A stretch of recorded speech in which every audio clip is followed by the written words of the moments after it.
Hello, hello. Is this it? Well, yeah, probably. Really seen it? Yeah, it must be. Hey, We have science of art today. oh boy. May I have the other microphone in there? Right. And then when Batteries in it for you. some batteries, okay. And then when they come in, I'll do the PowerPoint with them. Okay. Nice shirt. Oh yeah, this is Matthew Verdet, French guy. Oh, your goblet The too. guy who does all the, what you call it? He does all the marining. Have you seen that? You know him? He was here once as a guest artist. Take that one out. No, I haven't seen him. Anyway, he's a nice guy, good glass blower, but he also does incredible marining. Yeah. And we're still on heat transfer. Yeah, heat transfer. Yeah, you got good batteries. Can I have one of those microphone covers in there? I'll take the red one. Red one. That's interesting. Yeah. Ooh, it's okay. Gotcha.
to your extra lava, and then just go for it. Yes, sir. Roll. Usually, you know, a lot of times stuff. Make a bunch of colored things. Make a table, cut it up.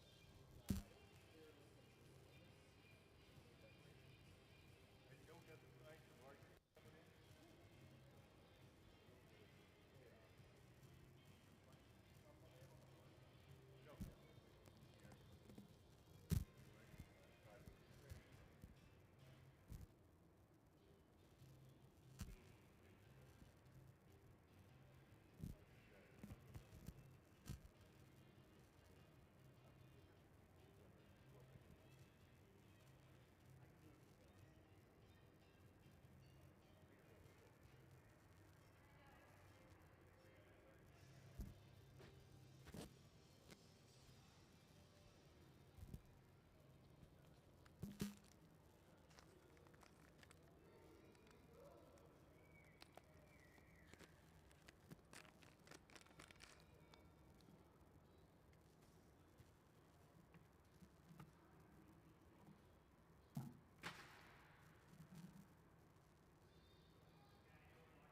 So the collar is like a little tube, right? Yeah, I mean, it's the collar. It's just like what we pick up paint on. So it's made it a little bit longer, so it, it's not like that. Street paint is everything all the way up. Okay, and it does the. So yeah, it's rolled up on a long collar.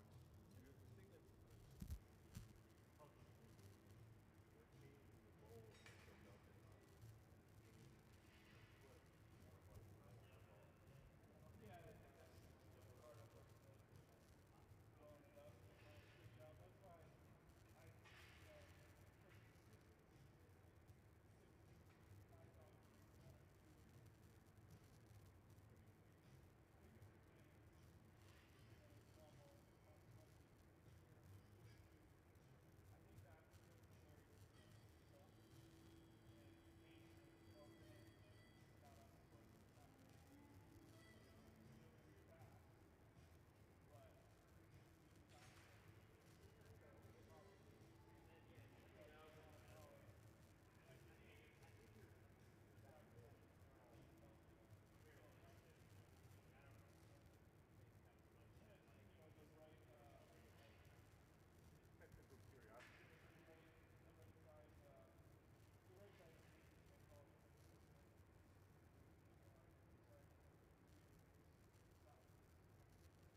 Let's get some of the kids over at this front row.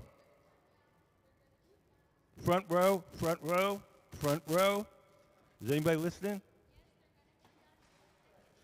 Front row.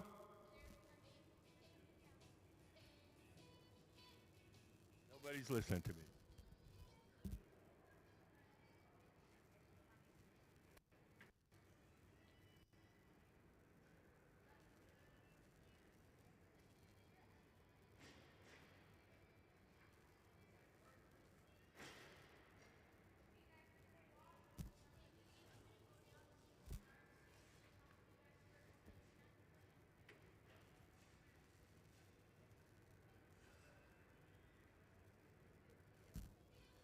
Okay, so we have a special guest artist here, Jason McDonald. And this is part of our Goblet Week. We're making fancy wine glasses. And we have 4 or 5 people who are among the best goblet makers in America. And Jason, by the way, is born and raised in Tacoma. And he went through the Hilltop program. Do you guys know about Hilltop? There's a glass blowing program in the Tacoma Public Schools at Hilltop Heritage and Silas. So Jason went through that. Now he's a very well-known professional glass blower. So you guys are here you studied heat transfer. Does that ring any bells? Anybody? Heat transfer? See, heat transfer just means how does heat get from one place to another? There's 3 different ways. There's radiation, convection, and conduction. Radiation is like when you're outside in the summertime and you feel the sun on your face. That's radiation coming from the sun. That's what's bringing the heat to you. Then there's convection, and that means the heat is carried by a water or a gas. So when you turn the faucet on to wash your hands and the warm water comes through the pipes and hits your hands, the warm water is carrying the heat. That's convection. When you're in a house with a heater vent and the hot air blows into your house, that's convection, because the heat is carried by either a gas or a liquid. Conduction is when the heat is carried through a solid. So if you had a frying pan on the stove and you grab the handle is hot, that's conduction because it's coming through that solid handle. So that's basically it.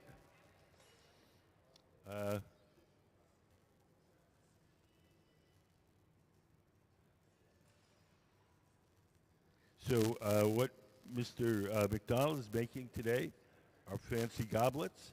Can we put up goblet anatomy?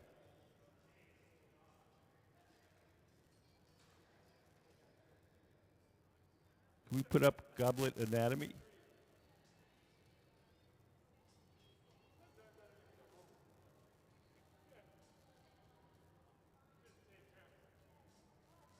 Joe, wake up.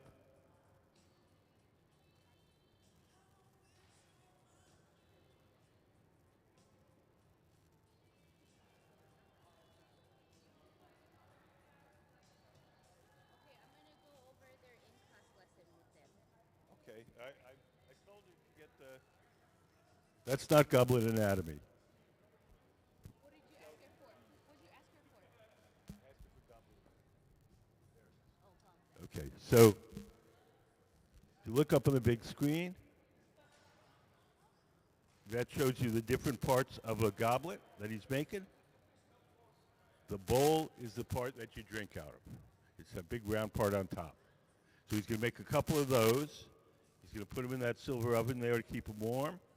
Then he's going to make the stems, the part that lifts it off the table, and then the foot, which is the part that sits on the table. Do you guys have any questions?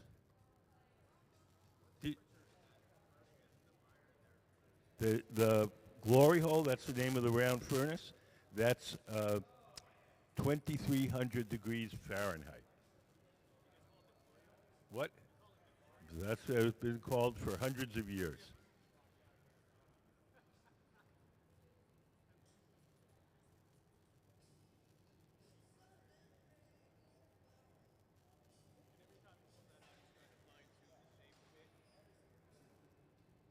Yeah.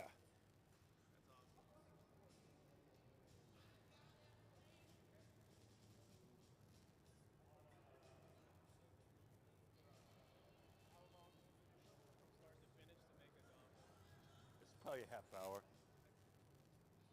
We're not going to make them all, and we're not going to make it end to end. He's going to make a couple of bowls, put them in the garage, then we'll make a stem and pull the bowl out and stick it on top. So, but it'll probably be a half an hour before it's actually done.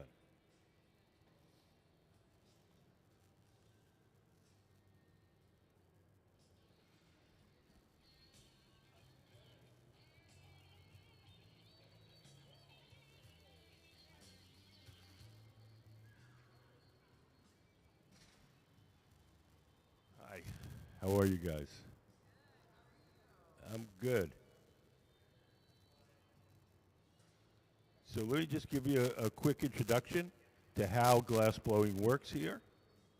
Everything that we do starts out in our glass furnaces. The glass furnaces are the machines where you see the doors closed. Can we put up the glass furnaces there? If you look up on the big screen, you'll see a diagram. That's what the furnaces look like inside. So inside each of those machines, there's a big ceramic pot. In that pot is 1,000 pounds of melted glass. We keep the melted glass at 2,100 degrees Fahrenheit. 2,100 degrees is as hot as the hottest volcano. So our glass furnace there is pretty much like having your own private volcano. When we want to get the glass out to make stuff, we take one of those steel pipes and we dip it into the melted glass like you're dipping into a big jar of honey. We dip it in, twirl it around, a little bit of glass sticks the end of the pipe. The pipe itself is hollow. When you blow, the ball of glass blows up like a balloon. If you want to make something larger, we dip it in, blow a bubble, let it harden, and then we dip it in a second time or a third time and just keep building up the glass in layers.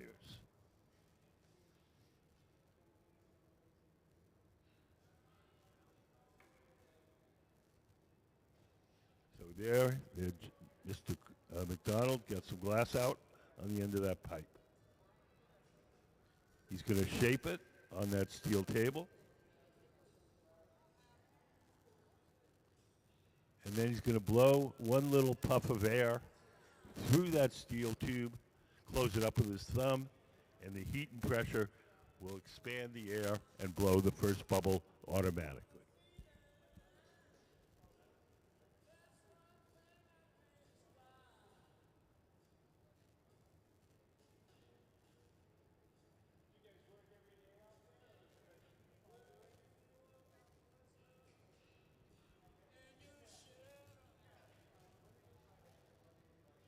So back to our heat lesson. Can anybody give me an example of radiation in your everyday life? Not the sun, we've done that one already. Yeah.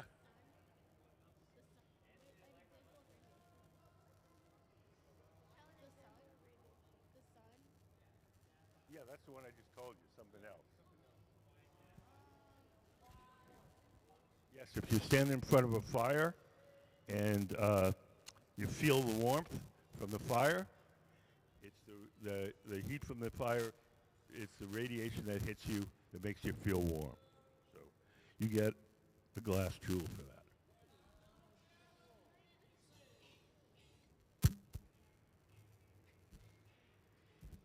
Now suppose I take that steel pipe and I put it in the oven, I keep it there a long time, and the steel pipe gets hot and it hurts my hand.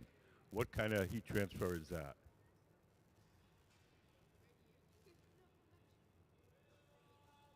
Nope, not radiation and not convection. It's going through a solid. What'd you say? Conduction. There you go. Because it's going through the solid pipe.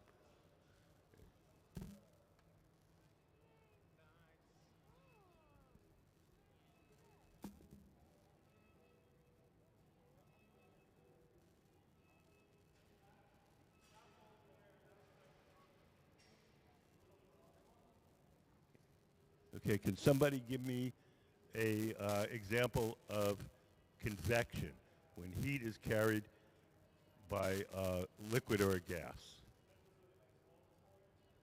Yes. Water boiling. Yeah, I'll give you that. But it's not going anywhere. And the water, when you boil water in a pot, it's not transferred anywhere because it stays in the pot. You know what I'm saying? Does that make sense to you? When you wash your hands and the water comes to you through the pipes, the heat is going somewhere. It's been transferred. It's got to go somewhere. What? A hot air balloon.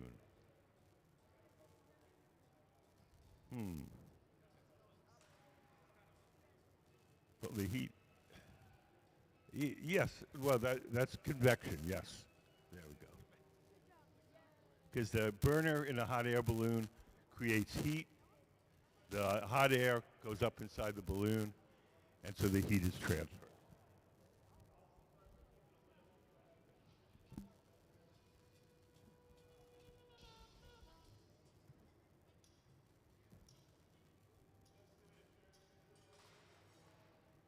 So the decorative technique that Mr. McDonald is using on the bowl of the goblet is called mezzo stampo here in America, or mezza stampura in Italy.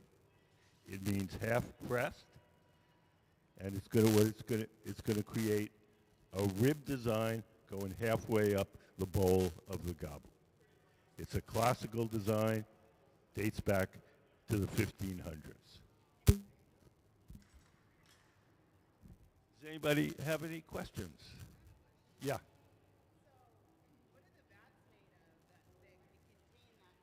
The vats are ceramic, and they either have a high alumina or a high zircon content, and they're fired to maybe 3,000 degrees, and we're using them at 2,100 degrees, so it's below their firing temperature.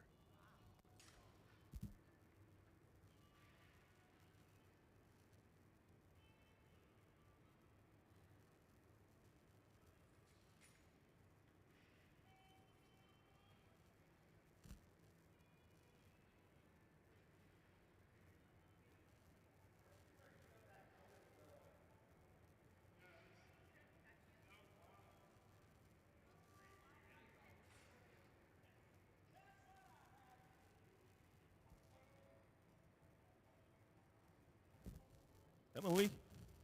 Where's Emily?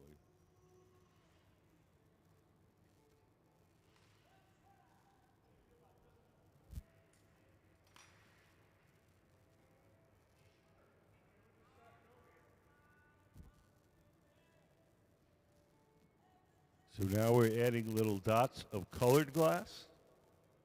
So on the top of each rib, there'll be a little blue dot.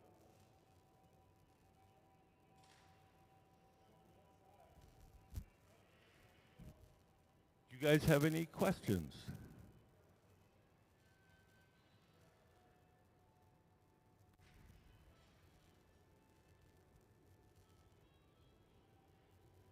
So now Mr. McDonald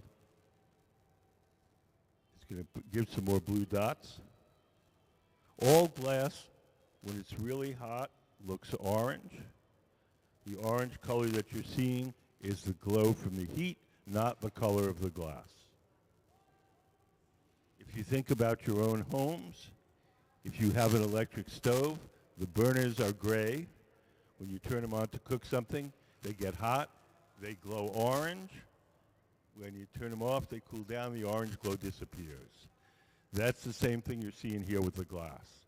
When the glass is hot, it glows orange, no matter what color it is, and then as it cools down, you see the true color.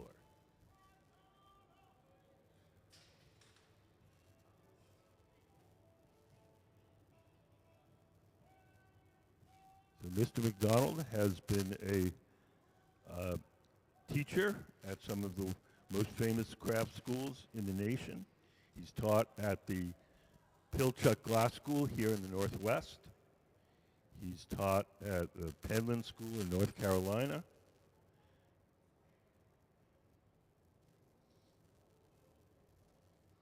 So he was raised here in Tacoma, and now he's living in North Carolina, where he's going to set up his studio. Do you want to, Emily?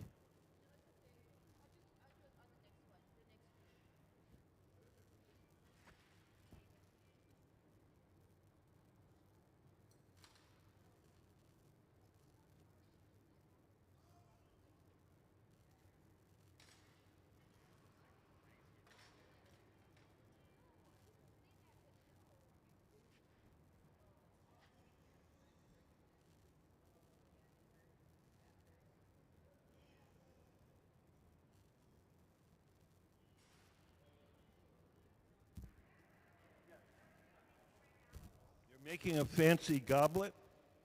He's working on the bowl of the goblet, the part that you drink out of. Can we put up the goblet anatomy? So if you look up the big screen, the part marked bowl, that's what he's making.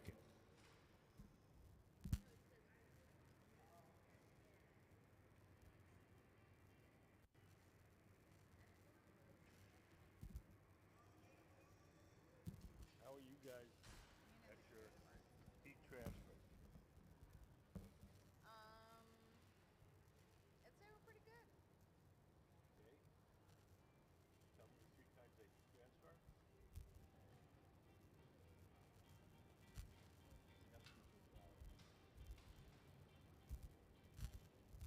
Go.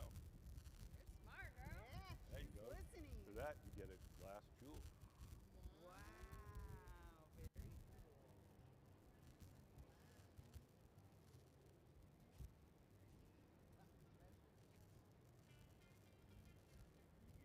example of radiate heat transfer by radiate?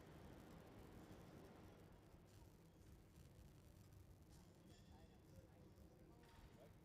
a microwave.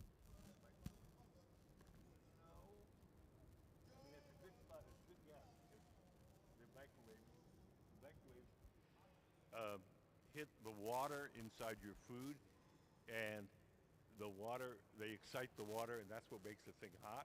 Oh, so it's like a reaction of the molecules? Yes. Okay. Okay. But it's a good thought. I'm going to give you a jewel. Aw.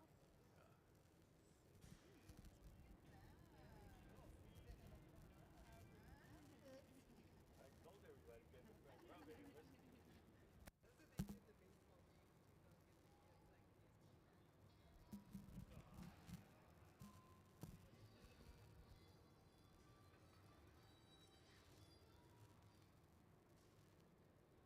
So now he's stretching out the bubble.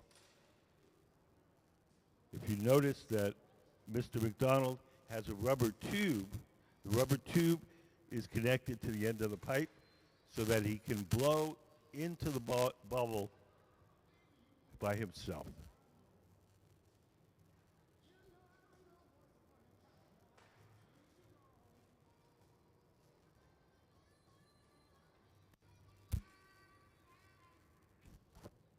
Do you guys have any questions?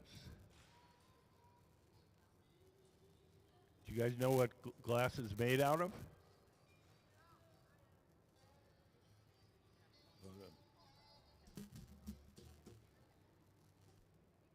What? Sand. Okay, so there's actually 3 I'm out of jewels.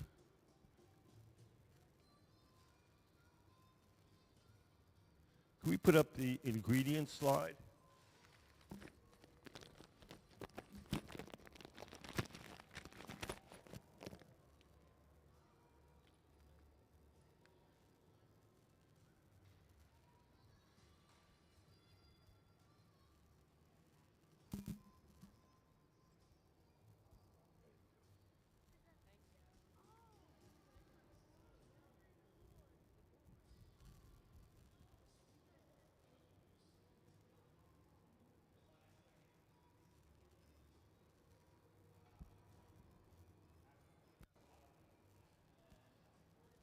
So he's blowing through this rubber tube, and it goes in, the air goes into the pipe, and the bowl gets bigger.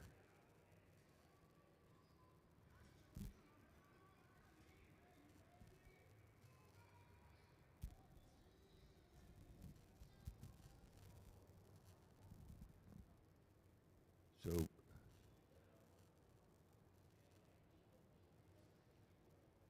now we're going to add a little dollop of molten glass and make a little decoration called the avolio. It's a little spindle-shaped decoration.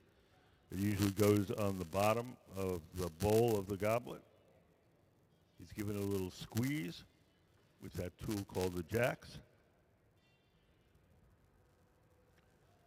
The second little dab.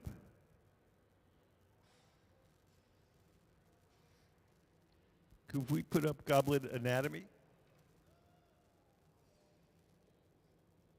So if you look up at the big screen, you'll see there's the bowl on top, and just underneath that is a little spindle-shaped decoration, and that's called an avolio. A-V-O-L-I-O.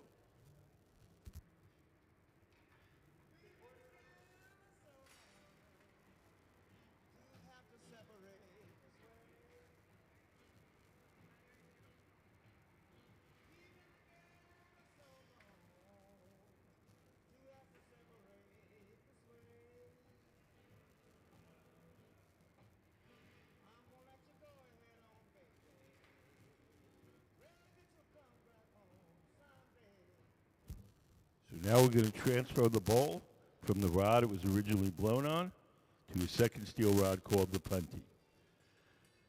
This second steel rod will hold the bowl from the bottom while we shape the top.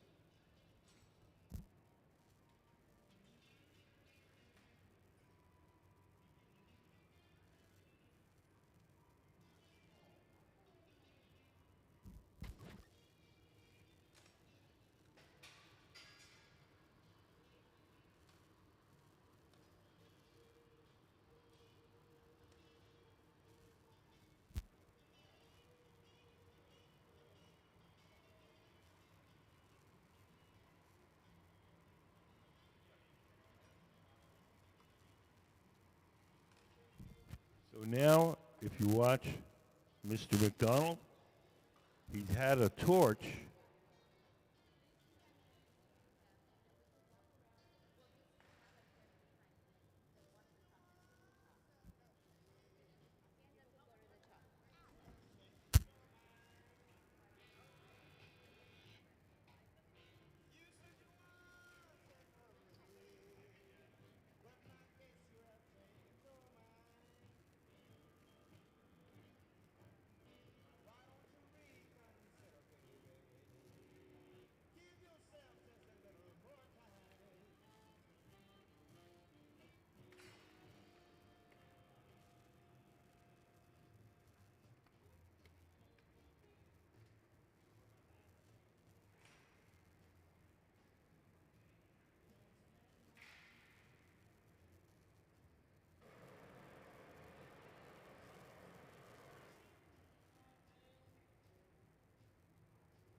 So now Mr. McDonald's going to widen the opening a little bit and give it a puff.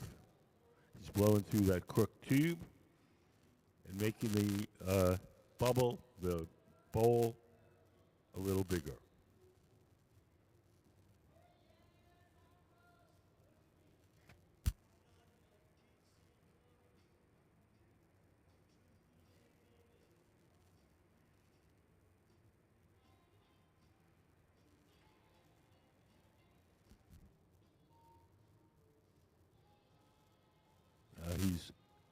spreading out that opening so it's bigger so you can drink out of it.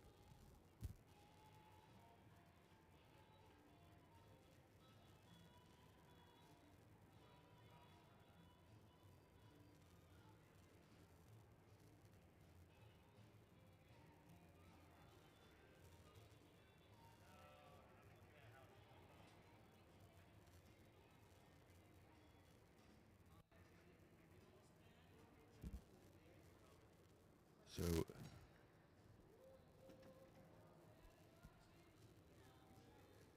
each time we heat up the glass gets soft, but it only stays soft for a little while. So we do whatever shaping we can while it's hot and soft.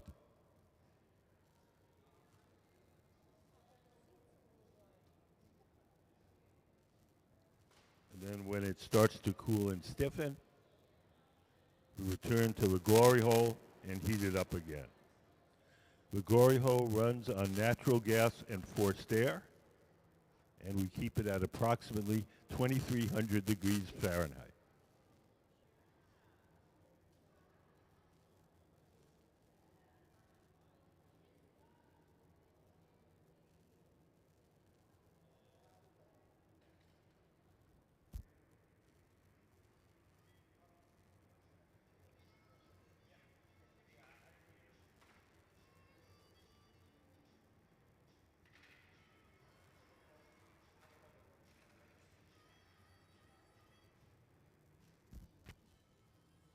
Yes.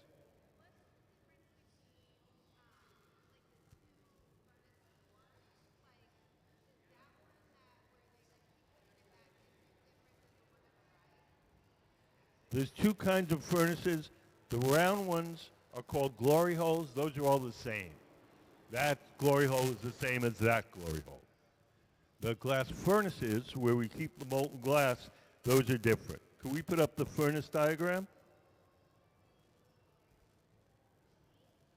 So that's what the furnace looks like inside. There's a big ceramic pot. In that ceramic pot is 1,000 pounds of melted glass.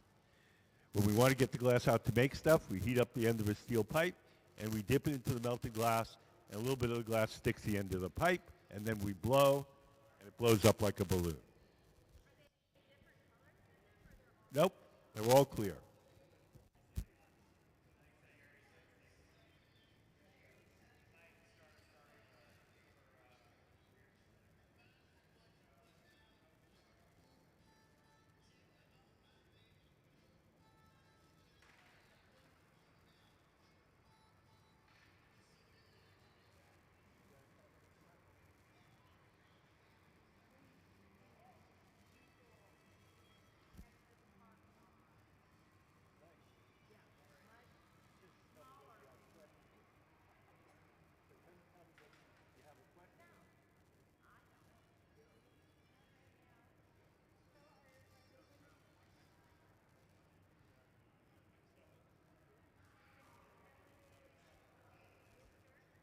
No, these are, this week is a special Goblet week, and we're going to save them all, and it's going to be a fundraiser on Sunday night, where they're going to be, what? For whom? For the museum.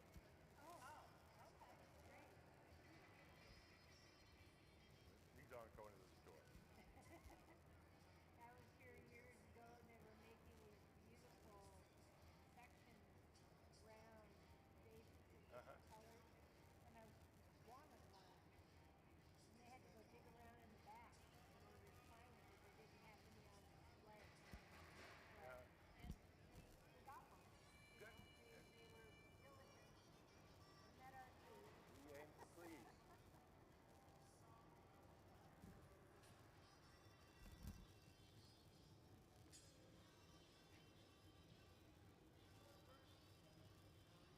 So Jason blows some air into that tube, and a little bubble pops out the other end. We've been making the bowls for the goblet, the parts you drink out of, and we've been placing them in that silver oven on the left side of the studio, and that's called the garage. We call it the garage because that's where we park stuff until we're ready to use it. The garage operates at half the temperature of the furnaces. It's hot enough to keep the glass from breaking, but it's not hot enough to make it soft. So whatever goes in there holds its shape, and we're ready to assemble the goblet. We'll pull it out and heat it up a little extra.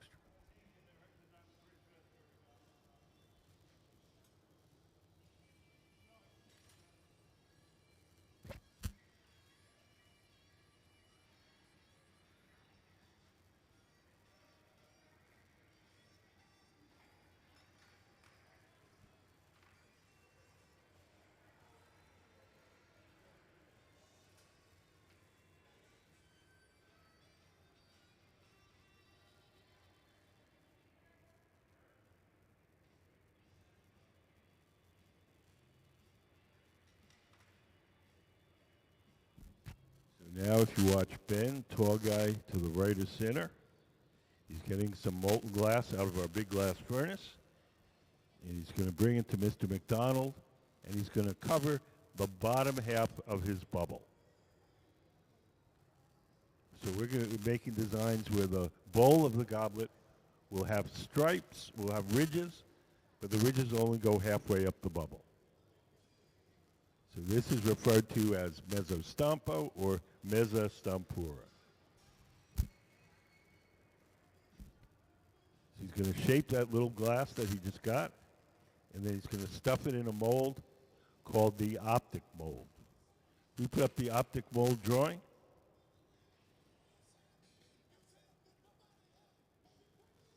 So the optic mold is a cast metal mold with ridges on the inside. We're going to stuff the bubble in there. When we come out, there'll be little ridges all around the bottom half.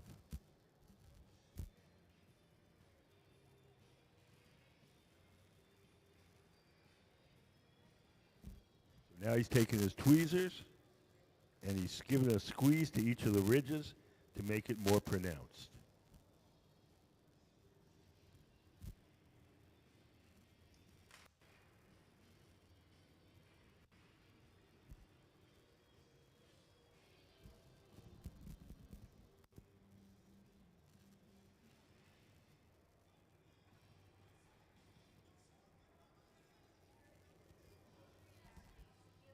How many years does it take? It depends on yourself. Different people take to at different rates. Some people, pick it up right away. Some people never figure it out. So I would say, just to give you a little ballpark estimate, I would say after a year, you're functional. After 5 years, you think you're good. After 10 years, you really are good.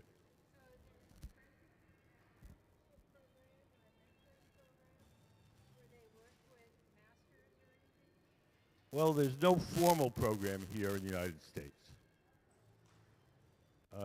Here in Tacoma, though, we have, you can learn glass blowing in the public schools. So there's a glass blowing program at Hilltop Heritage Middle School and Silas High School. What? In fact, our guest artist, Jason McDonald, went through that program when he was in high school, and now he's a professional glass blower, well known around the country.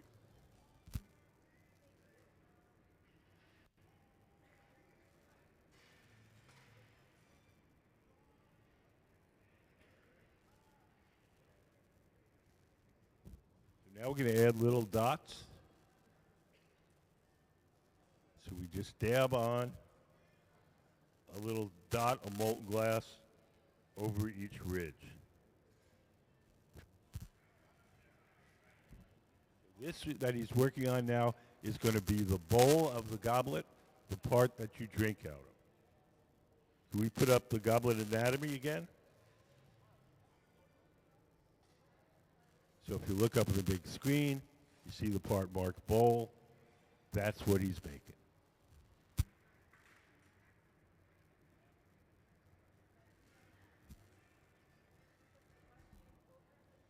Hi, how are you guys?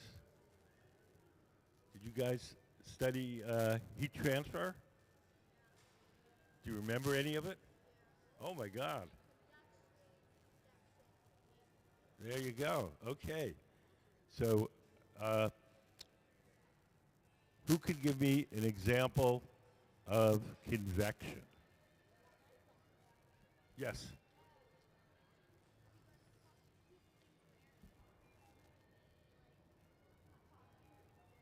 You have to speak a little louder, right?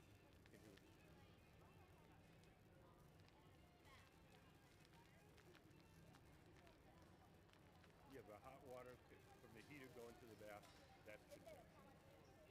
You get the glass jewel. Okay, who can give me an example of conduction? Yes.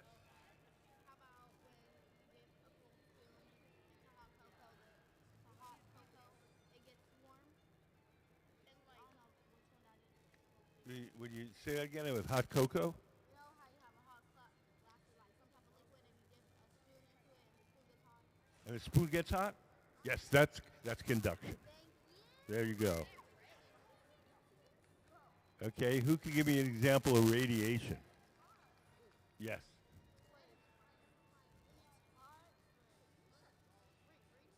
Radiation, when the heat is transferred by energy going through the air.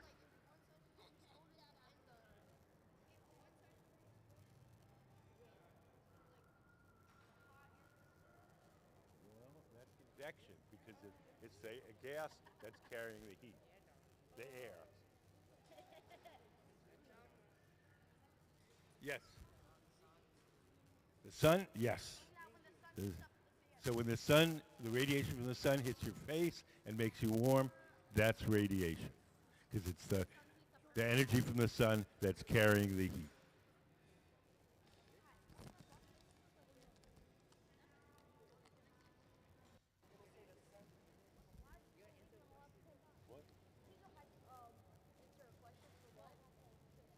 I don't have another question at the moment.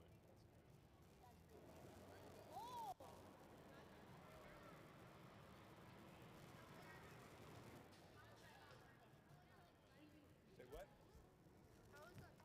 Yeah, how is that little metal thing not burning? Burning his hand. The metal thing burning his Like, hands. he just like put like these big old tweezers on the fire and like torch. Oh yeah, they were just there for just a couple of seconds, so it wasn't hot enough to get the heat to transfer through the tool. If he kept it there and for a minute or two, then the whole metal rod would get hot and it'd burn his hands. Yeah. Can I answer a question to get one of the Jules? Okay, let me think of a good question. What is? Okay, Wait. so when let's see. Which one? Okay, Transfer makes your house hot. if he takes that torch and he uses it to heat up the glass, what kind of heat transfer is that? The torch.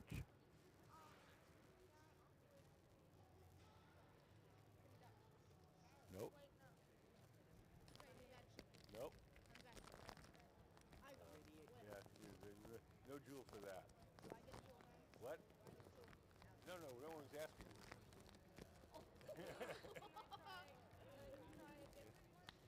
Sure. Okay.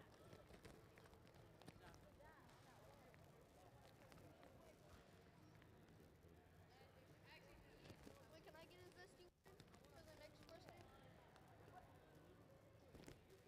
Okay.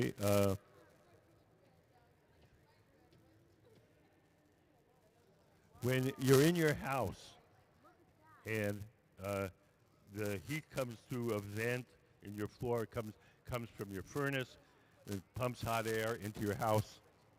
What's that? There you go. So it's carried by a liquid or a gas.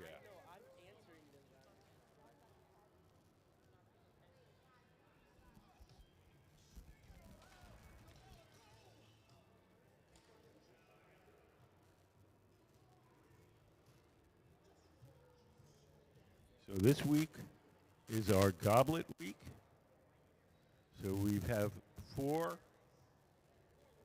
different glass artists, some of the best goblet makers here in the United States.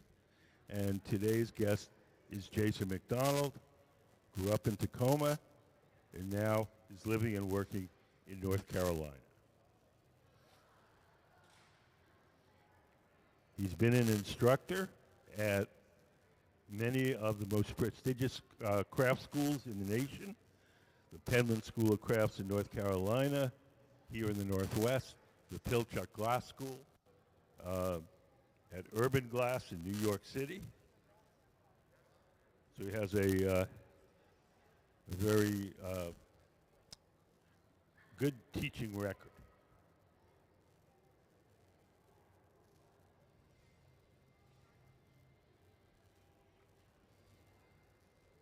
He started blowing glass when he was 14, and he took glass blowing in the Tacoma Public Schools, and which was, I guess, then called Jason Lee and Wilson, the Hilltop Artists program. Mr. McDonald has been active in various organizations like Better Together to try and provide more opportunities for minorities to get into the crafts.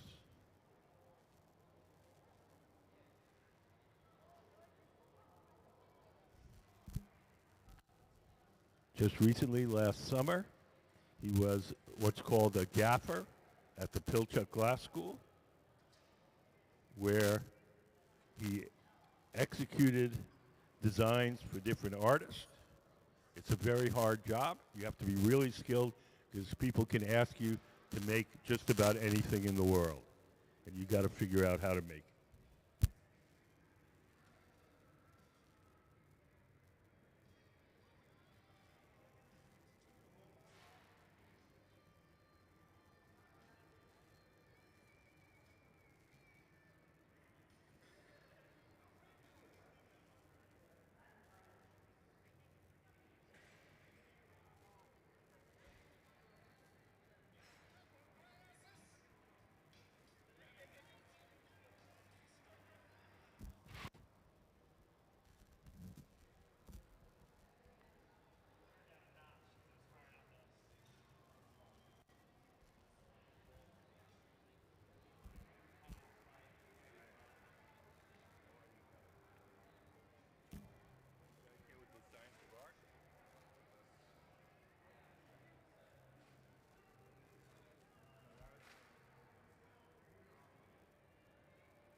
Making the bowls first, put them in there, keep them warm.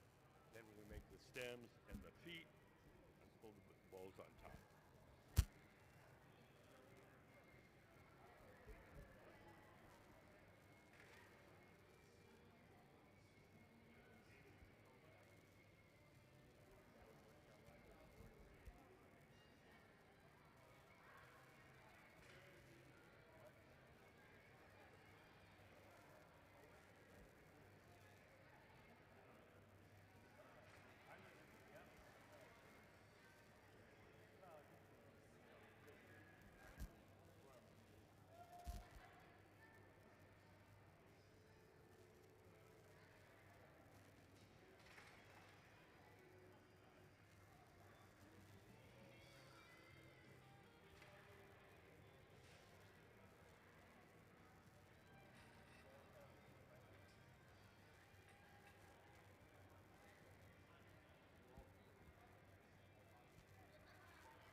Trent in the black shirt is heating up the jacks.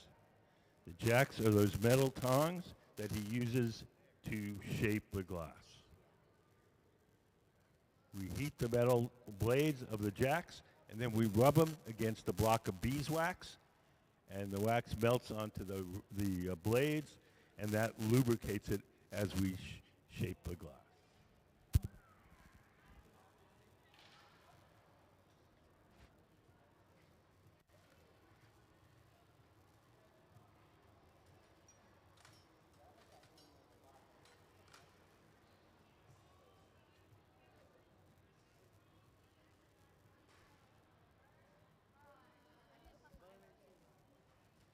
Can you guys feel the heat from the things? What kind of heat transfer is that?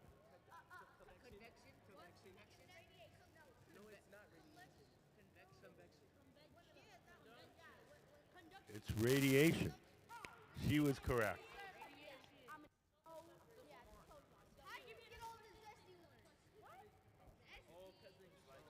So it's if you put your hand in front of your face, you won't feel the heat anymore. It's radiation. When it hits something solid, it stops it.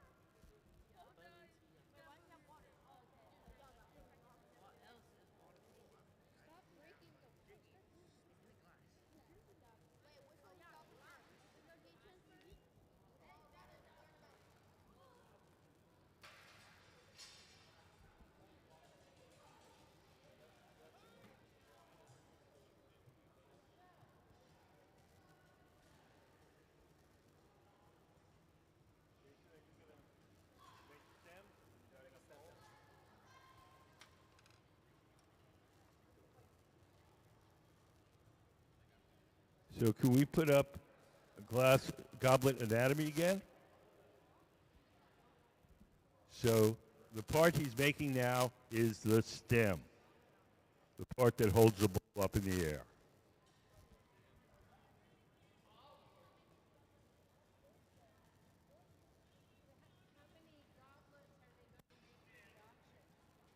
Many as we can.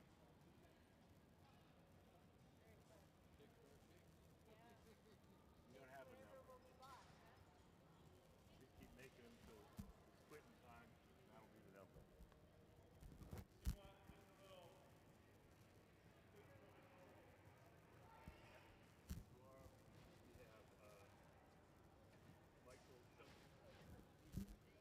Pennsylvania, another excellent doctor. Each day it's going to be a different featured glass. And this is for a fundraiser Sunday evening or Yeah, for the museum. Yep. Oh, well, it's also just so our visitors can see excellent goblet making. Well, yes, but I mean finished products are to be sold at the fundraiser Yep, Sunday. on Sunday night. How old is this craft? 2,000 years old. It's a long time. Where? Roman? It started in the Middle East, where Syria and Lebanon is now. Okay. Then it was spread by the Roman Empire to Europe and North Africa.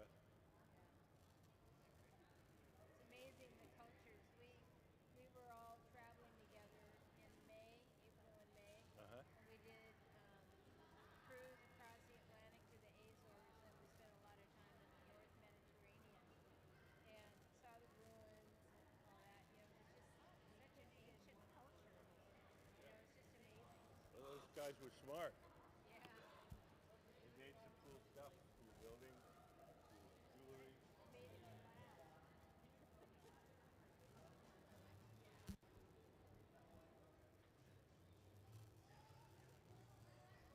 Do you guys have any questions? Yes. Yes.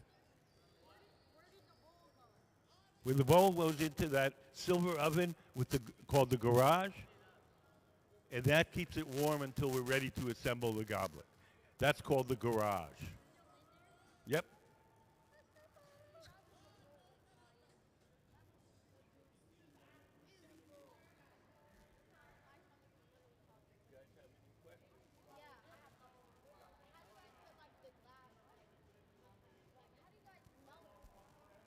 Melt it? We melt it in the furnace, right straight ahead. What? Sand. Any regular sand will make glass.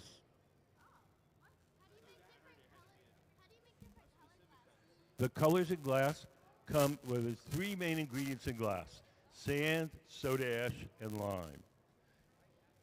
If you add to that some kind of metal, then it makes colored glass. So if you take sand, soda ash, lime, and cobalt, you get blue glass. Sand, soda ash, lime, and copper, and you get turquoise glass. If you add gold, you get a beautiful ruby red glass.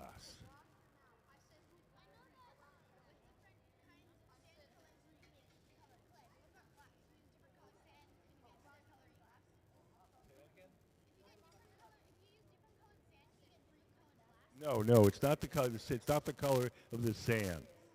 We have to add some kind of metal. So if you add cobalt to the mixture, you get blue, chromium green, tin white, gold, a beautiful ruby red. So it's an extra ingredient that you got in there. If there's even sands that are colored, they don't have enough minerals in them to actually affect the color of the glass. Yeah.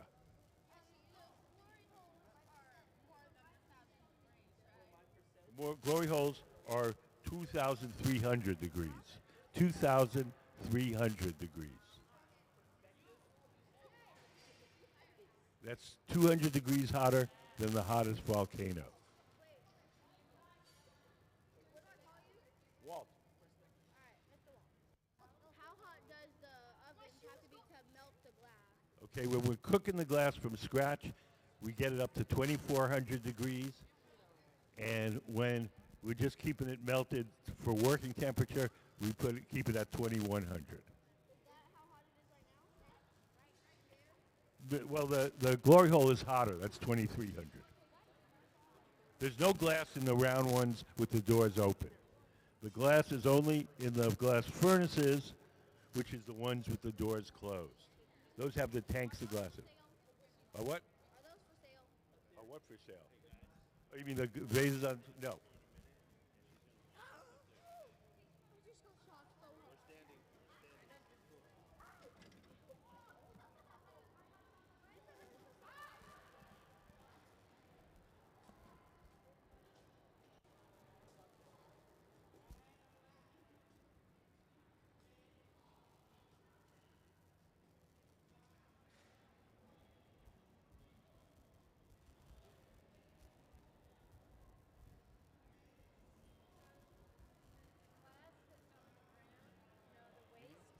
Is that recycled? Only the clear ways. Recycle our clear. We don't have a good way of recycling our colors. Yes. I was listening. Quizzical. I'm also hard of hearing. Oh, okay. Yeah. Closer to you, I'm better off. Okay. That's all right.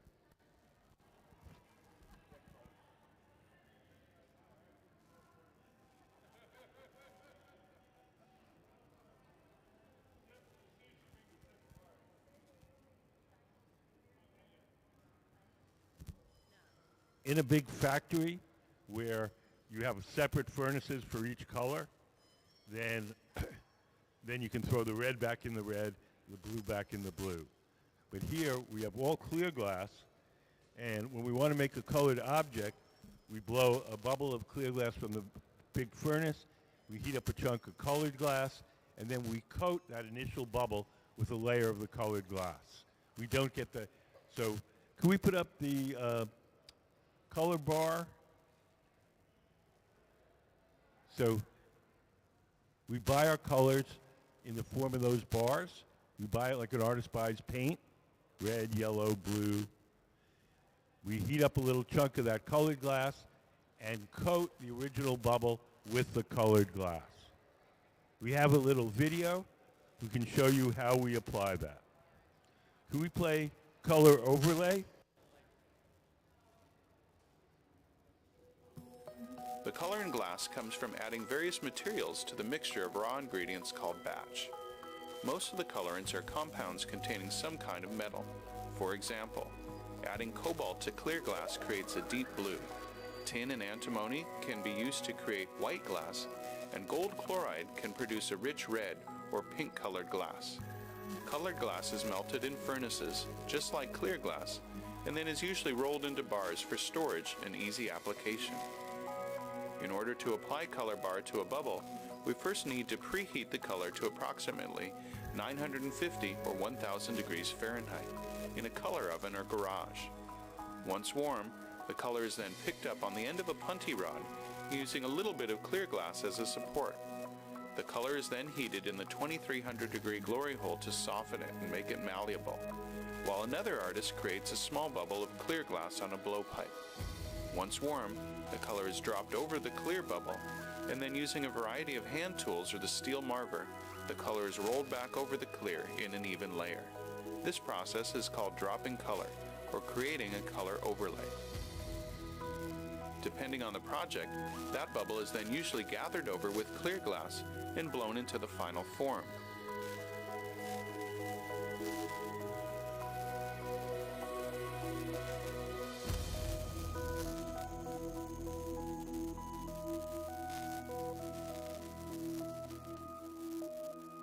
The finished product may appear to be all made from colored glass, but when viewed in cross-section, we can see that there is only a thin layer of color sandwiched between many layers of clear glass.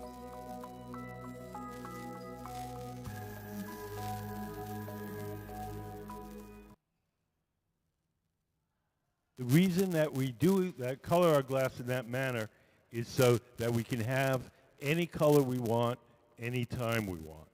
If we would fill the furnace with blue glass, we could only make blue things. If we coat each piece individually, we can make a red thing, a green thing, a pink thing at any time that we want.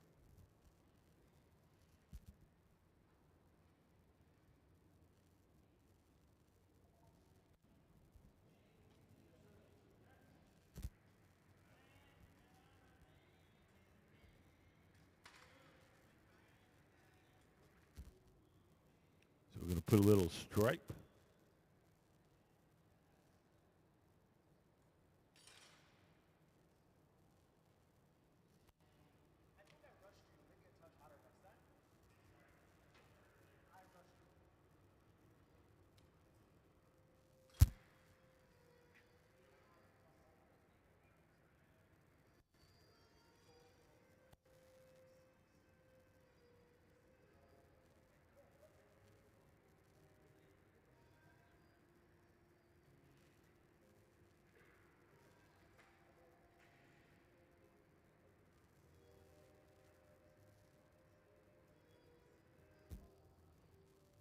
So Van is holding a wooden paddle across top. Make sure it's nice and flat.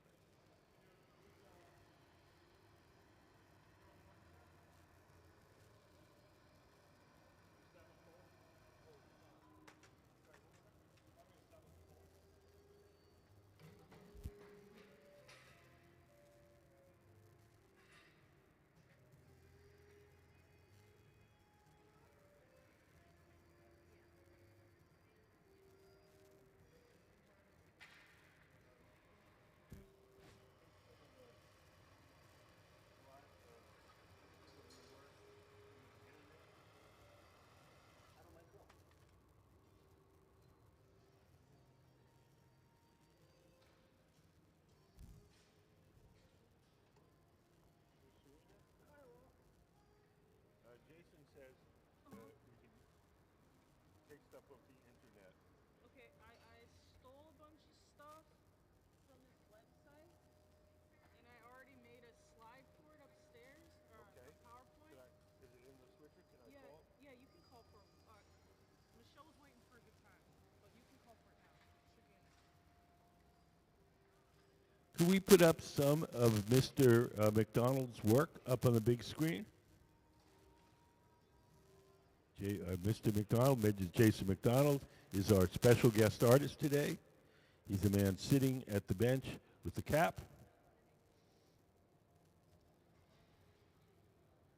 So these are some sculptures where he cast goblets that he made into blocks of glass. Mr. McDonald is very interested in the traditional Venetian style glass making.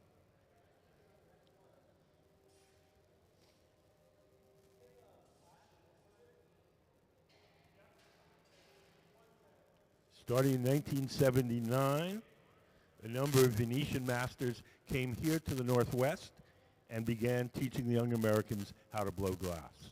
So the way that we blow glass here is pretty much the same as the way they blow glass in Venice, because we learned from Venetian.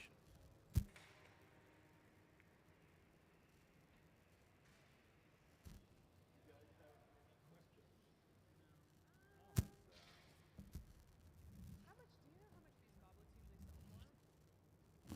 how much these goblets usually sell for? 350.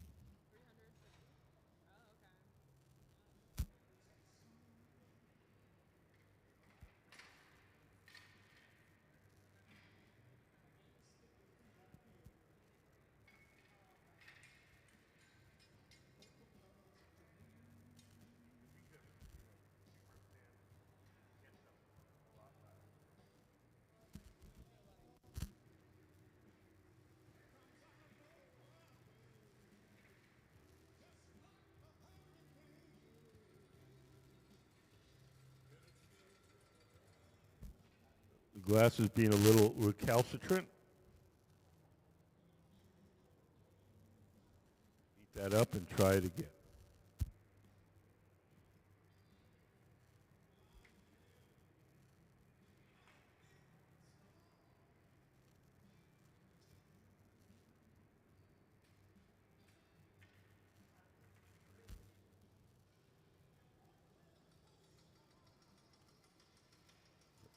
Doesn't want to leave home.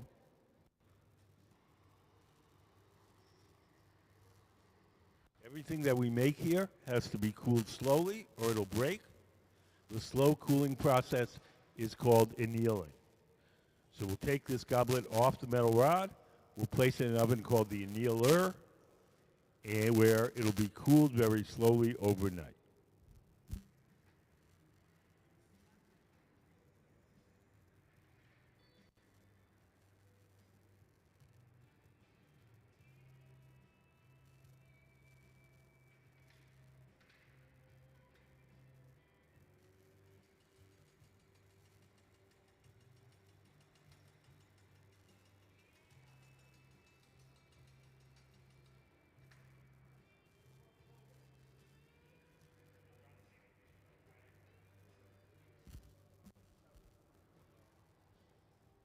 This goblet just doesn't want to leave home.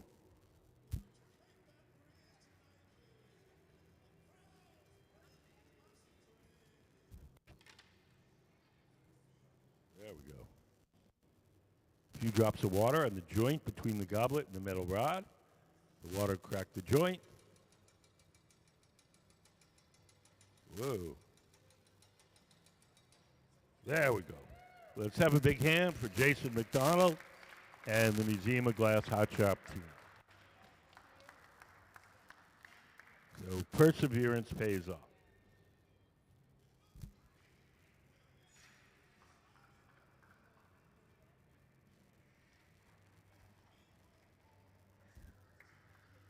Does anybody have any questions?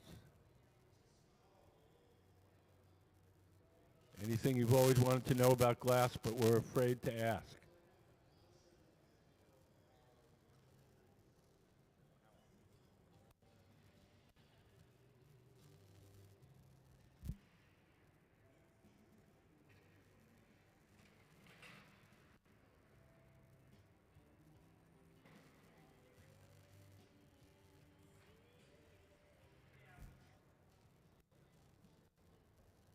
So this week, here at the museum, we're calling it Goblet Week. And we've invited 4 of the best goblet makers in America to come and work here in our studio. They all have different styles. So of course, this is our first one, Jason McDonald, originally from Tacoma, now from North Carolina. Tomorrow will be Michael Shunke. Then Jason Christian. And then on Sunday, we'll have the Museum of Glass Hot Shop team making goblets. And I'm going to give a talk about Venetian goblets starting at 1 o'clock.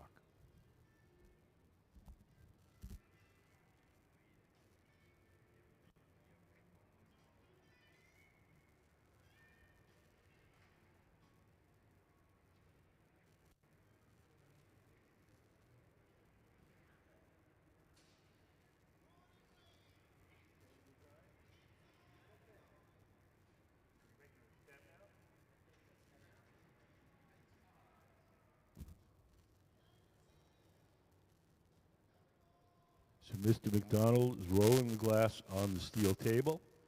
The steel table is called the marver.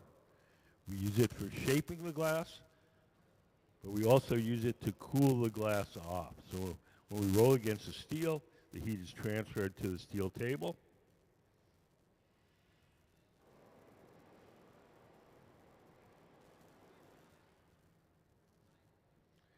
So now he's blowing his bubble into an optic mold. Can we put up the optic mold drawing?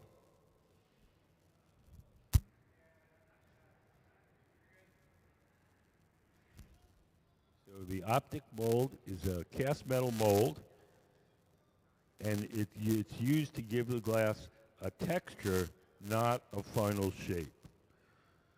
So we blow the bubble into the optic mold, and when we come out, the bubble has ridges on it. And that kind of decoration is called optic molding. So on the top of the stem of Mr. McDonald's goblet is going to be a little kind of optic ridged ball.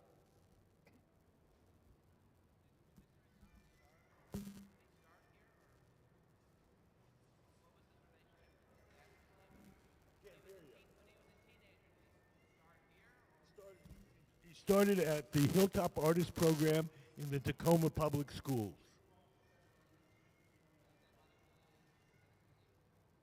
Is it unaffiliated with Glass Museum?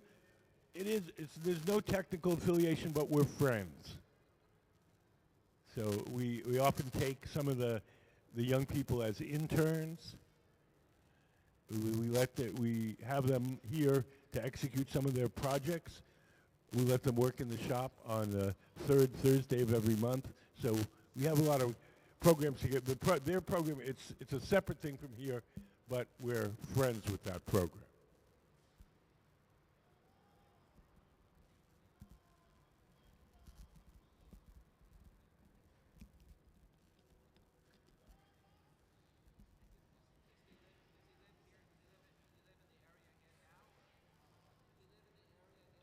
No, he's living in North Carolina currently,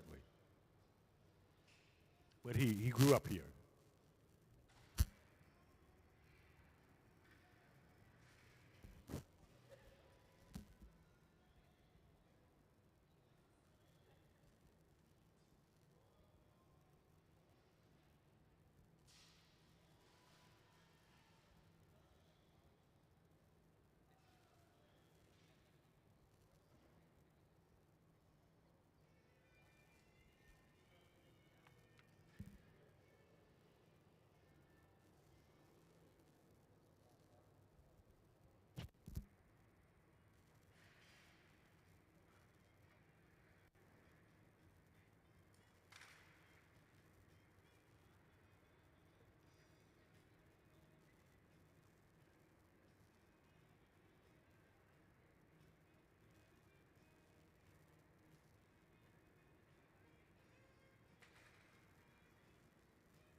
just came in, our guest artist today is Jason McDonald. He's a very talented glass blower, and he's here as part of our Goblet Week, where we've invited some of the best goblet makers in America to come and demonstrate their skills here in our hot shop.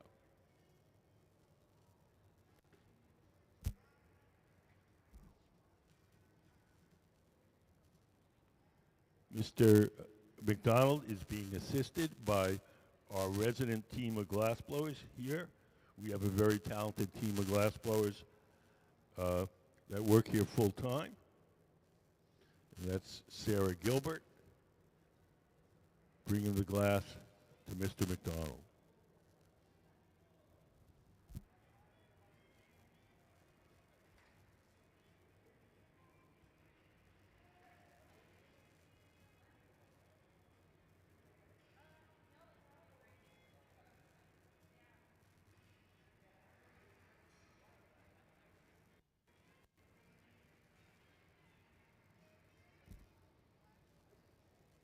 Sarah's holding a wooden paddle against the glass to keep it nice and straight.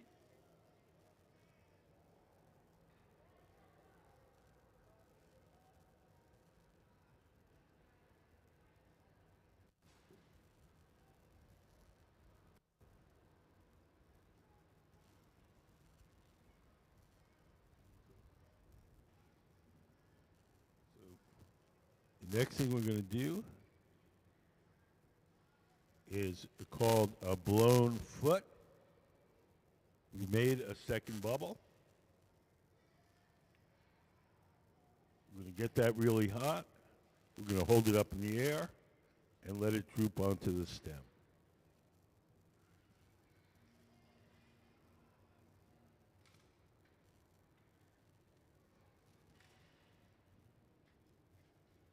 This is a classic Venetian style foot. It's a little tricky. We'll try to walk you through it as we go. So we let the bubble drop onto the foot. Can we get the camera where we can see stuff?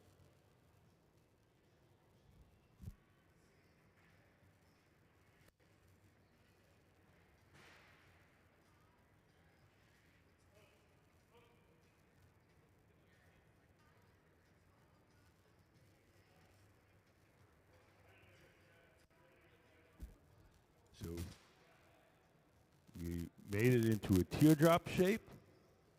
We're going to cut that teardrop in half, and we're going to bust the pointy part off.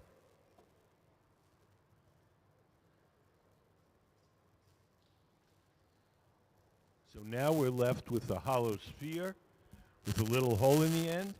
We're going to spread that out, and that will become the foot of the goblet. This is called a blown foot.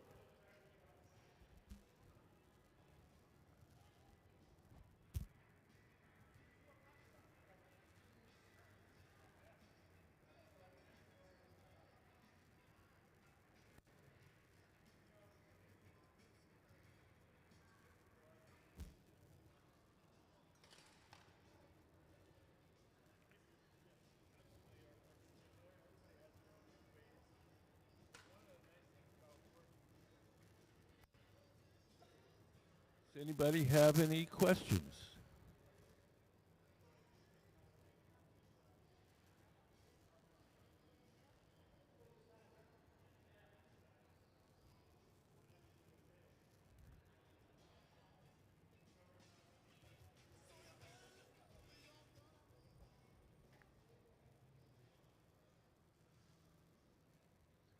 Hi, how are you guys?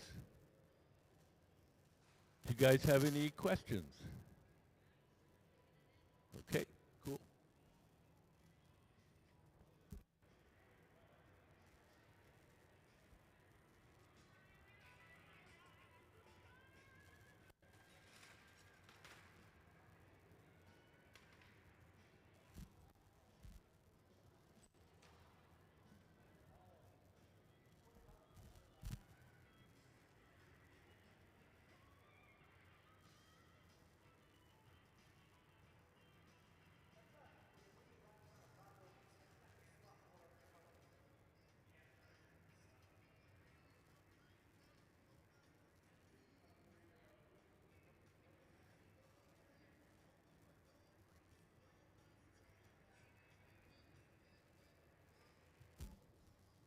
So Ben, standing up, is holding a wooden paddle across the bottom so that the foot is nice and flat and will sit nicely on the table.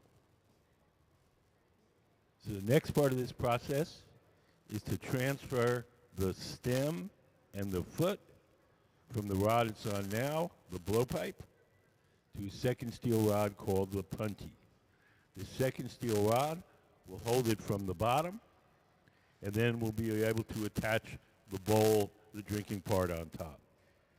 We made the bowls earlier in the day. They're sitting in this silver oven over here with the curved side. And we're going to grab one out and stick it on top of the stem.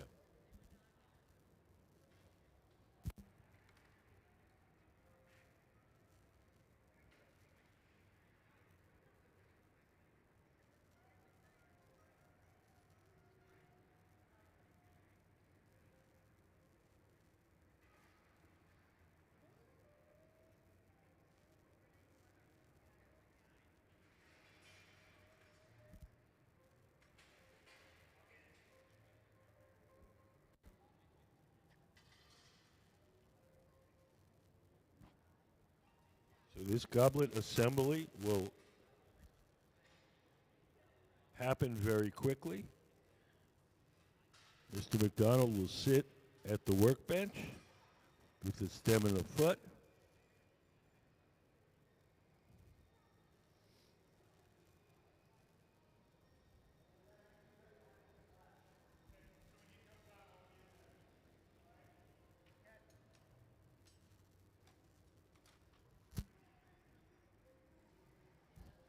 So here comes Ben, tall guy with the stem, with the bowl, sorry.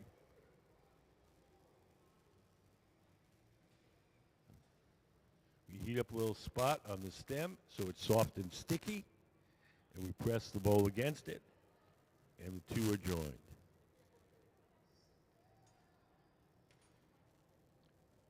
So now our goblet is assembled. We'll heat it up once or twice more just to make sure that everything is straight. And then we'll put it in the annealing oven where it'll be cooled slowly overnight to prevent it from breaking.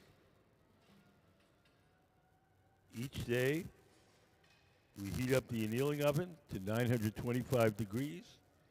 We place all the objects we make during the day in there, and then at night, the oven has a little computerized thermostat that slowly turns it down to room temperature.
just winding on a little molten glass. When we bring some hot molten glass to the glass blower, and it's called bringing a bit, B-I-T. So Ben's going to come over with another bit.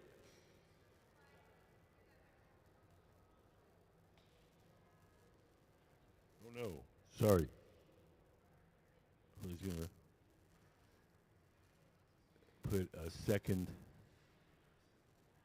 of oleo.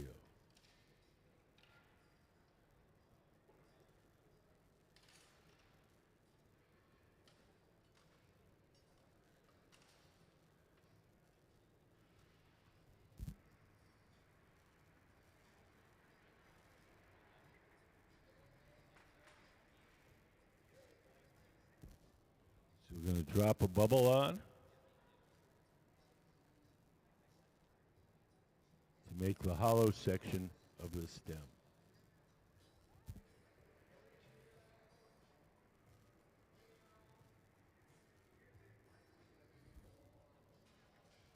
Has anybody got any questions?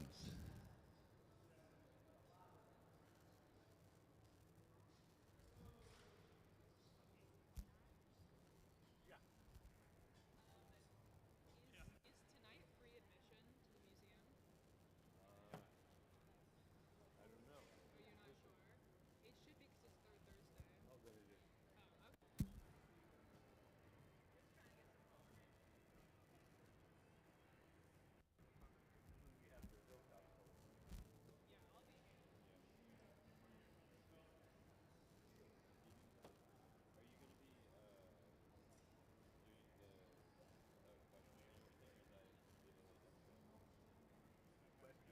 Yeah, I'll be here.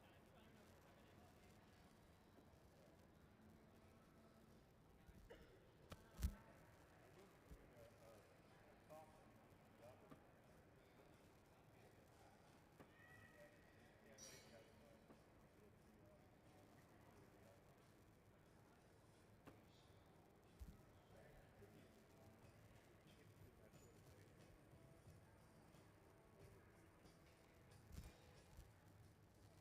MC. Sarah comes with a bit. Jason, sitting down at the bench, winds it on. Needs to make a little disc. So we're building the stem from the top down.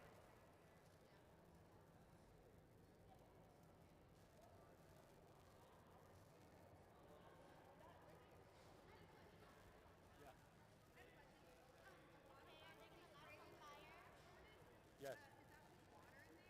Yes, it's just water. We spray it into the furnace. If there are bubbles on the surface of the glass, the room temperature water will pop them.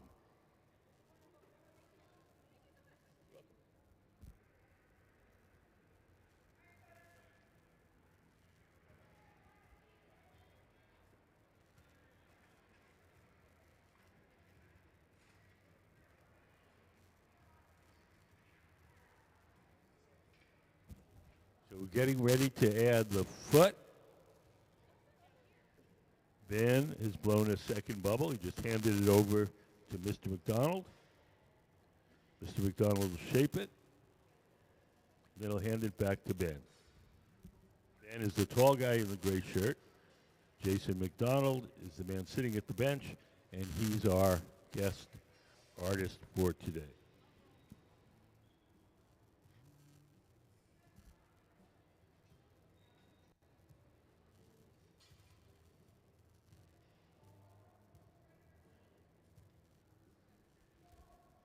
Drop the bubble onto the stem.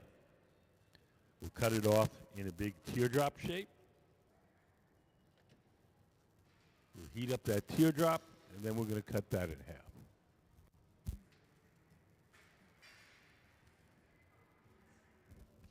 This is called the blown foot. It's a classical Venetian style foot.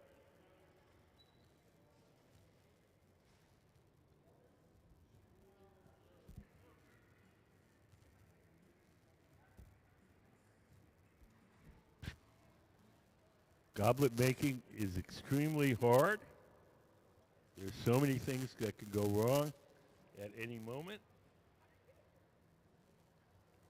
Mr. McDonald is an extremely talented glass maker, so it doesn't look anywhere near as hard as it actually is.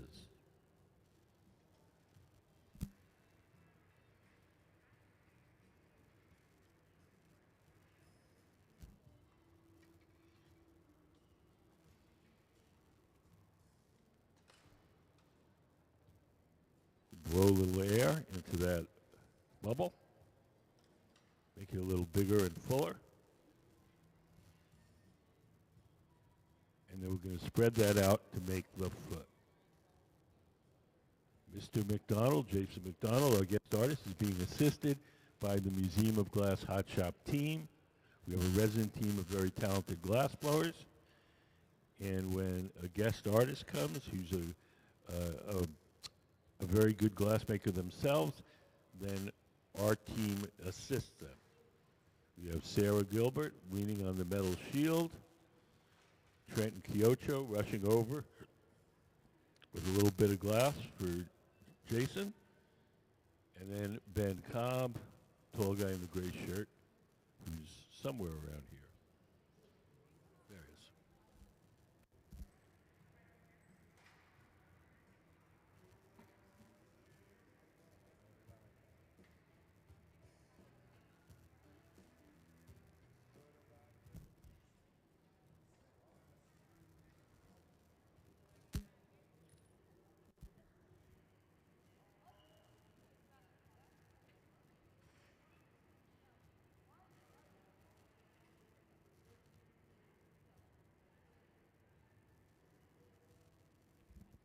On Saturday, we're going to have an artist reception and wine tasting where some of the goblets that are made during this Goblet Week will be sold.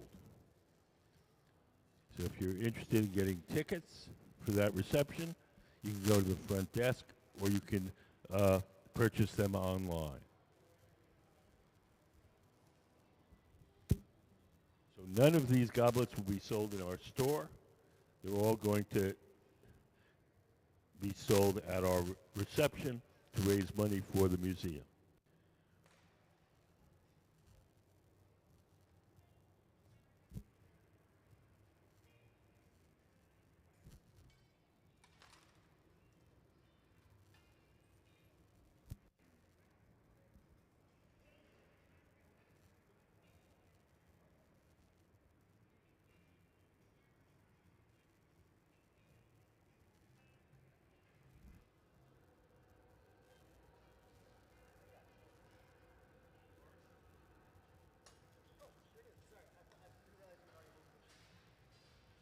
So we're getting ready to add the bowl of the goblet.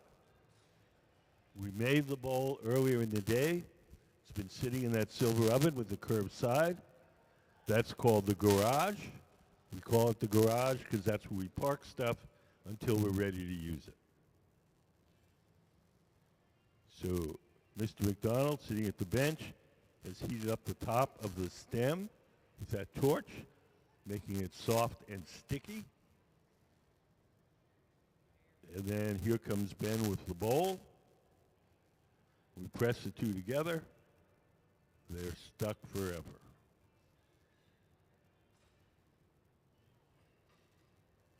So our goblet is now assembled. We might heat it up a couple more times just to make sure everything's on there nice and straight. And then we'll put it in our annealing oven where it'll be cooled slowly overnight to prevent it from breaking.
put up goblet anatomy.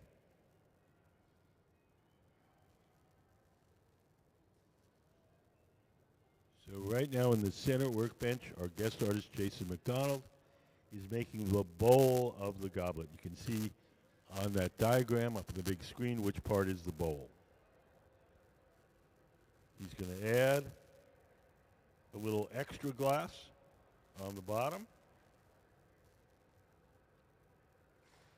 And we're going to use that to make a decoration called mezzo stampo or mezza stampura, depending on who you ask. And this decoration will have little ridges that go halfway up the bowl. It's a traditional Venetian style decoration.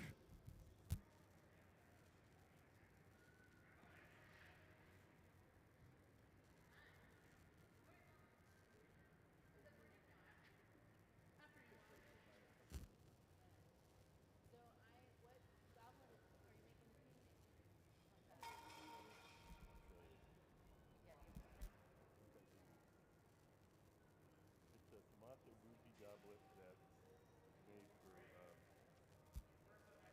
for Venetian. It's different than this stuff. That's why. Oh yeah, definitely. I don't have as much on Fridays anymore. I have to remember to come find you to ask you all my questions. I'm very excited. Jabari gave us a little preview of your show. I'm pumped. I'm You psyched. picked some great collection stuff. Yeah, yeah. So Yeah. the tie with I can't wait to have you in residence drawing. that'll be fun. I want to do some stuff with kids too. Cool. Kids out in the closet. Yeah, that'll be great. I'll bring my kids. Yeah. Whoa, how do they make the foot? Is that just cane stick together?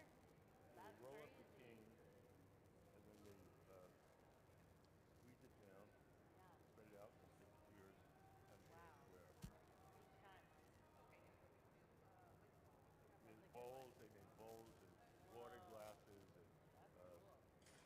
the whole line. But Can't I wait just to thought see what they do with it. it's so different than here. Yeah, that's cool.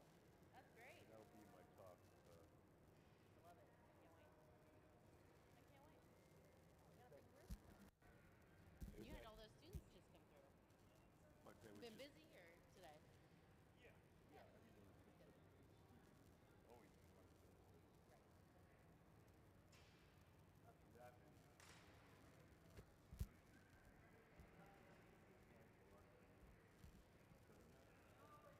Looks like a soda. I thought I'd recognize the kids' school. yeah.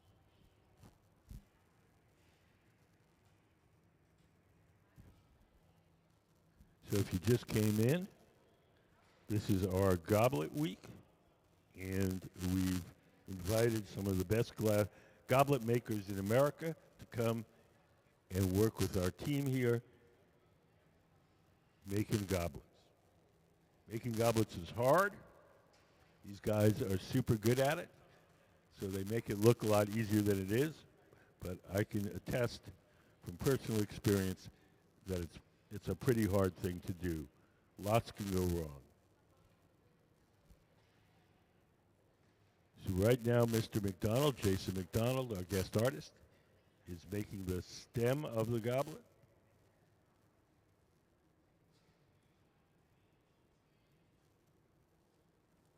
Oh, no, sorry. He's making the bowl of the goblet. What did I say? I get lost here.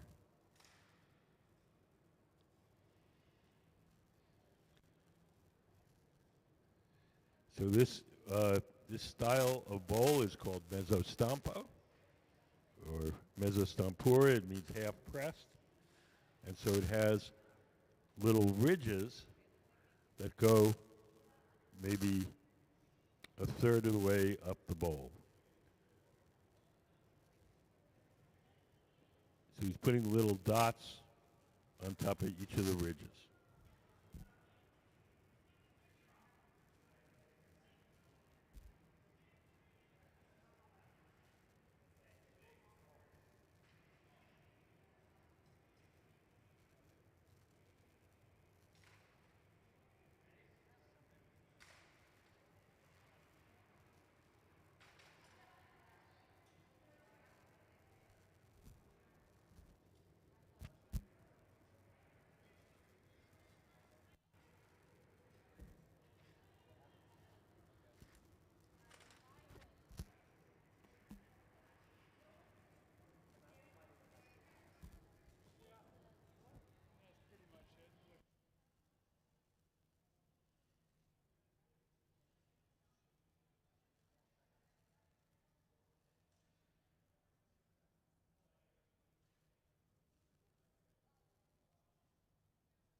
Does anybody have any questions?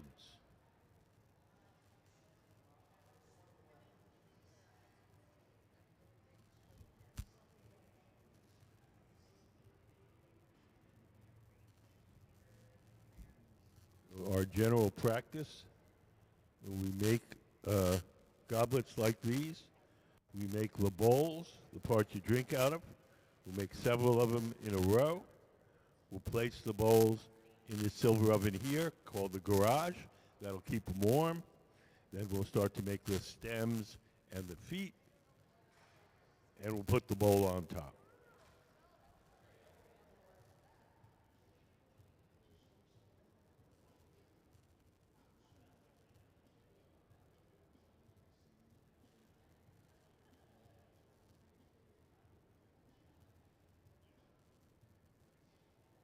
Mr. McDonald is using a blow hose. It's a long rubber hose. It's attached to the end of that steel pipe, the blow pipe, so he can blow into the steel pipe and shape the glass at the same time.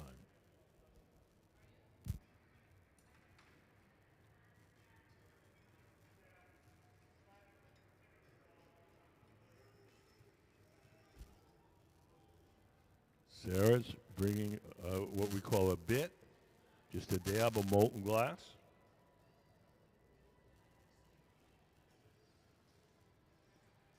Mr. McDonald will shape it a little bit, and Sarah's going to bring another one. And we'll wind that one on as well. And we'll make a little spindle shape that goes underneath the bowl. That's called the avolio. A-V-O-L-I-O.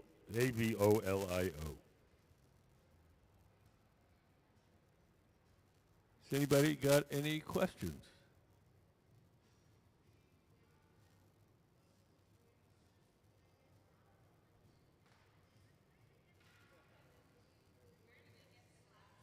We get the glass from a company in North Carolina called Spruce Pine Batch.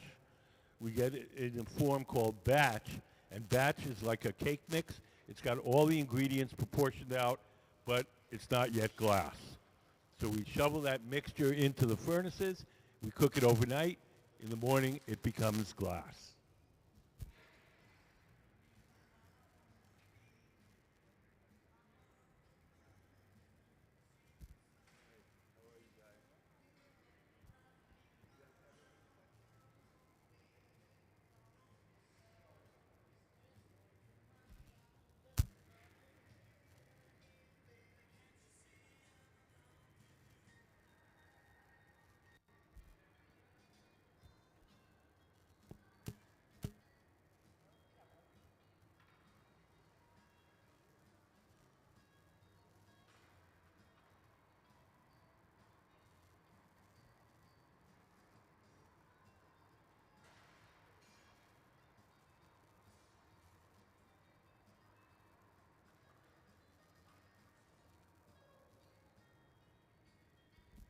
So now, Ben, tall guy in the gray shirt, has brought a second steel rod. And we're going to transfer the bowl from the rod it was originally blown on, the blowpipe, to the second steel rod called the punty, P-U-N-T-Y. The punty will just act as a temporary handle to hold the bowl from the bottom while we shape the top.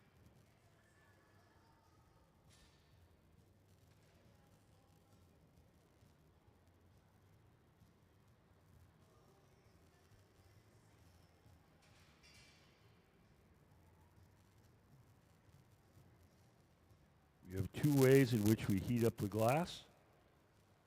Sometimes we heat it up in the big round ovens, the glory holes.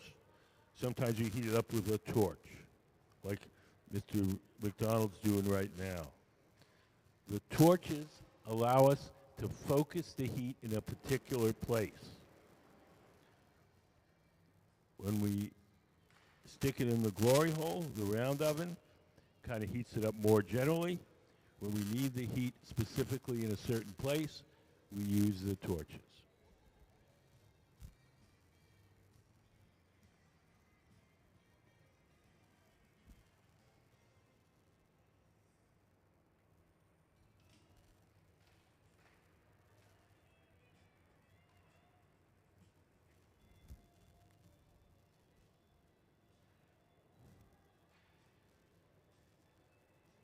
Jason McDonald, our guest artist, graduated from the California College of the Arts.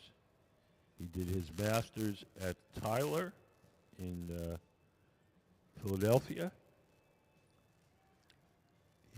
He himself now is teaching at a variety of prestigious places.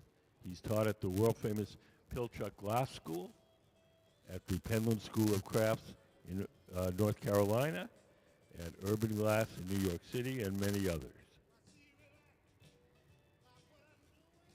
He's originally from Tacoma, but he's now living in North Carolina, where he's going to be a resident artist at the Penland School.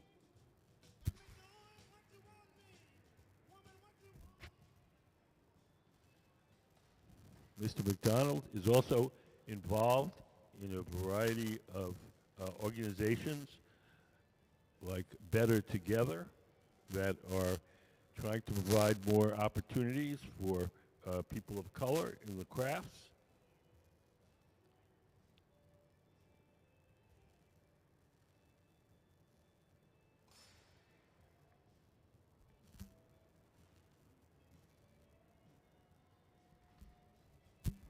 We put up some of Mr. McDonald's artwork up on the big screen.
I was going to press on the inside of that bowl to make it wider.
take the bowl off the metal rod, and we're going to bring it to the garage, and we'll keep it warm in that oven till we're ready to assemble the goblet.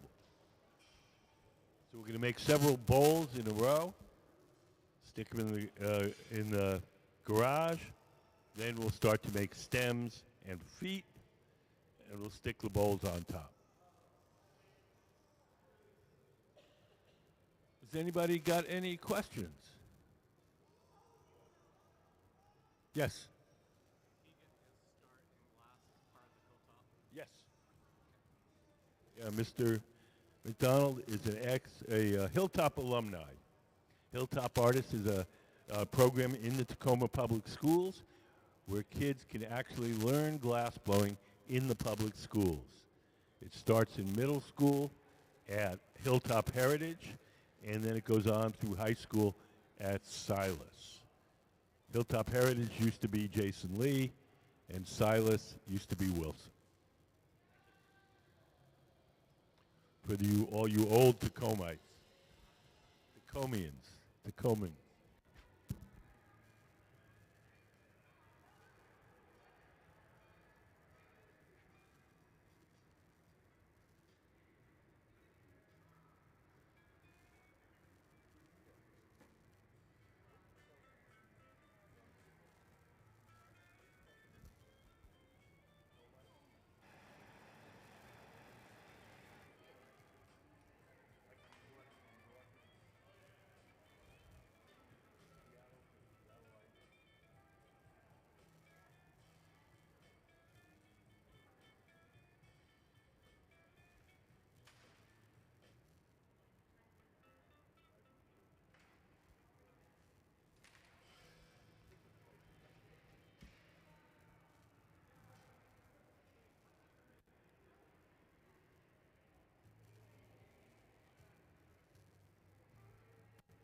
So we're making another goblet bowl. Mr. McDonald has blown what looks like a little small tube. We're going to get another blob of glass and cover sort of the bottom third. And then we'll stick that in a mold. We'll give it a rib texture, and then we'll blow it up to its full size and shape.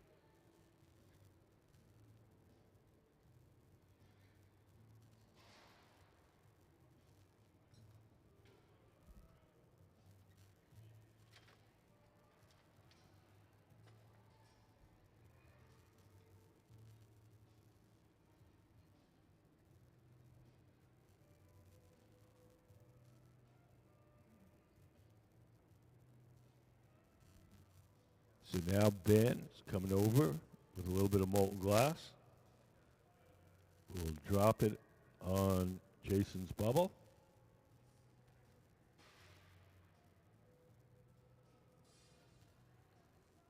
Now he'll smear it a little bit. Whoa. So it kind of covers the bottom third of that bubble.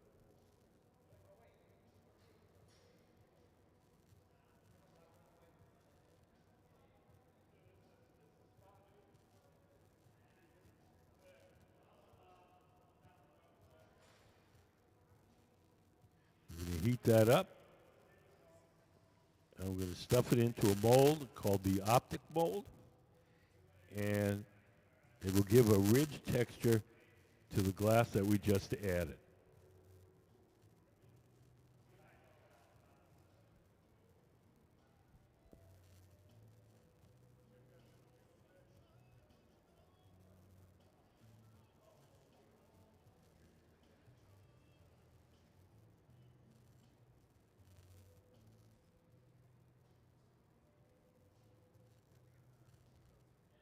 Now he's pinching each of the individual ribs to make it more prominent.